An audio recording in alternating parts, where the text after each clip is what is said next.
Bonjour à tous. Bonjour Jean-Marc. Bonjour Mathilde. Bienvenue à tous dans ce premier direct discussion de télésiège. Donc je suis avec Jean-Marc Vera-Charbillon, membre du comité du Parais de Manigot. On va embarquer sur un télésiège pour parler un petit peu plus de la luge emblématique de Manigot, qui est le Parais. Allez, On y va? On y va. Allez go!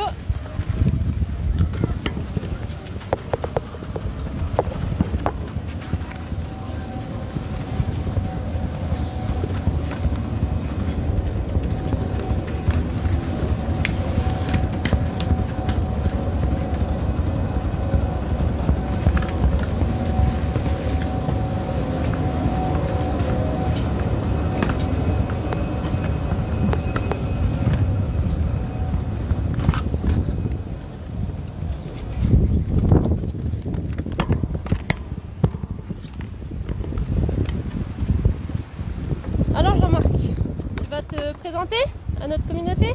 Oui, alors bonjour, moi c'est Jean-Marc Vera-Charbillon, je suis membre du comité Parais, ancien président, vice-président, et ça fait 25 ans que je fais le championnat de Parais. Super, super. Qu'est-ce que tu vas nous présenter donc cette luge emblématique? Donc tiens, le Parais. Merci. Donc à quoi il servait à l'époque? Alors le Parais, à l'époque, il servait comme moyen de locomotion. Donc il servait à se déplacer, et c'est les enfants de Manigot qui se rendaient à l'école avec le Parais. Super, il a été inventé par qui alors?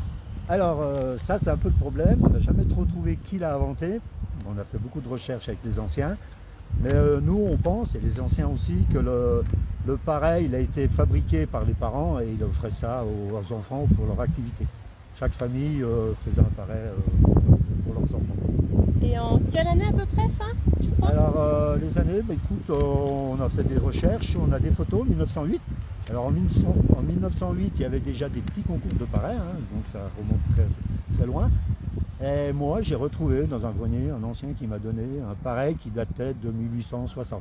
Donc le Parais, c'est très très ancien. Et en quoi il est construit alors? C'est quoi le matériau? Alors vous voyez, hein, on voit hein, sur la photo que du bois, tout en bois. Et ici, bah là, on est au cœur en plein dans la forêt, à la coifferie. Et on retrouve des résineux, mais il est fait en bois dur. Le bois dur, et ici, on utilisait le frêne. Alors le frêne, c'est un bois qui pousse facilement, on en trouve de partout. Et le lugeon, il est taillé naturellement dans le frêne, dans le bois qui a poussé dans la nature. Voilà. Et le prix d'un Parais?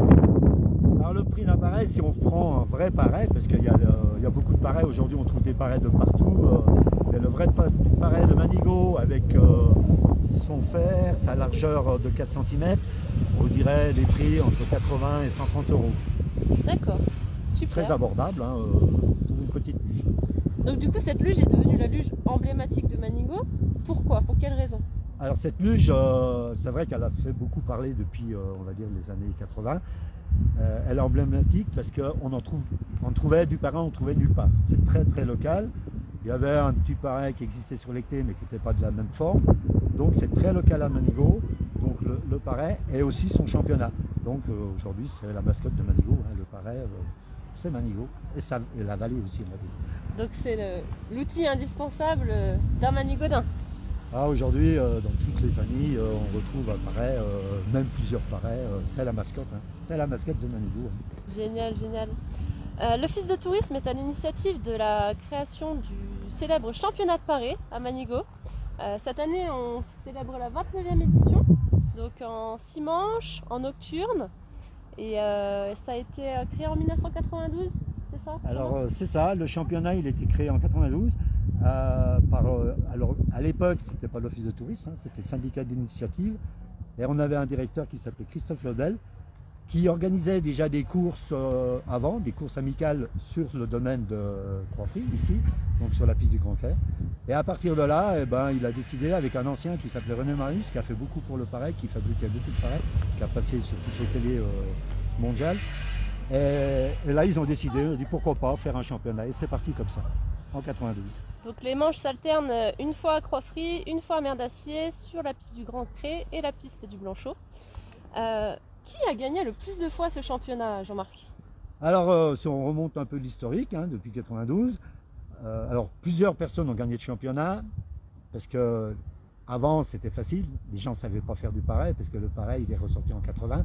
On a tous, pas tous, mais pratiquement découvert ça, et c'était amusant, parce qu'on tombait, on ne savait pas trop en faire, donc c'était plus facile de gagner. Aujourd'hui, c'est du technique, compétition, c'est très dur de gagner un championnat plusieurs fois. Alors, qui a gagné plus? Enfin, de ma mémoire, si je ne me trompe pas, c'est une fille, c'est Blandine Peria, elle a gagné 8 fois le championnat, ce qui est quand même énorme. Donc 8 fois le championnat, Blandine Peria, bon, je ne vais pas dire qu'elle est manigo, mais c'est une manigodine. Et quelle est la vitesse record en paris alors? Alors, la vitesse en record, alors là encore, c'est encore une fille, hein, les filles, elles sont très bonnes en pareil. Hein. Donc c'est Sabrina Fillon, donc on l'a fait par contre il y a 7-8 ans, il faudrait le refaire aujourd'hui parce qu'on a amélioré beaucoup cette vitesse. Cette vitesse, elle est quand même de 86 km/h sur un KV, donc qui était déjà pas mal pour l'époque. Je pense qu'aujourd'hui il faut refaire un KV et ça va encore monter plus vite. Génial. Et il y a beaucoup de jeunes hein, qui font du pavé, qui participent à ce championnat. Comment le comité du pavé a su embarquer justement toute cette jeunesse pour ce championnat, cet engouement pour cette luge emblématique? C'est vrai que tu as raison de parler des jeunes parce qu'au début, quand on a créé l'association en 99, on n'avait pas de jeunes. Il n'y avait que deux catégories, hommes et filles. Et aujourd'hui, on se pose beaucoup la question, il fallait amener des jeunes. Alors, je pense que les jeunes, ils sont venus, et ça en plus c'est la pérennité du pareil, hein, bien sûr, les jeunes, ils sont venus grâce, je pense, à l'ambiance, parce que le pareil, c'est pas uniquement la course, la glisse, c'est une ambiance. Moi, je compare souvent le pareil au rugby, parce qu'il y a cette troisième mi-temps, on est tous là, on se retrouve tout un chaud, ça fait la sortie du vendredi. Et aussi, bien sûr, on a eu GMM, cet engin qui est très typique, la glisse à l'ancienne, la tradition. Je pense que les jeunes, ils ont accroché avec tout ça, cette super ambiance qu'on a au Paray. Moi, je dis le Paray aujourd'hui, c'est une grande famille. Et oui, la grande famille de Manigo.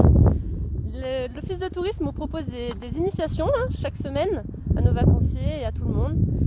Les vacanciers qui souhaitent participer aussi à une manche de championnat de Paray, ils peuvent s'inscrire directement le soir même. Et le groupe Manigo La Belle Montagne vous propose 2 soirées en nocturne pour des descentes uniques en Paray, Yunner ou Luge les 13 et 20 février. Donc voilà pour aujourd'hui avec le Paray de Manigo et puis Jean-Marc. Merci beaucoup Jean-Marc pour avoir répondu à toutes ces questions. On vous donne rendez-vous mardi prochain, 13 h, pour une nouvelle discussion de télésiège. Salut!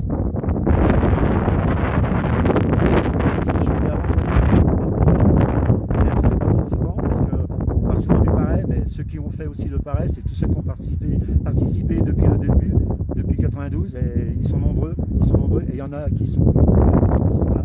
Alors merci, venez nombreux, faire la course d'un soir ou le championnat, et à vendredi. On n'oublie pas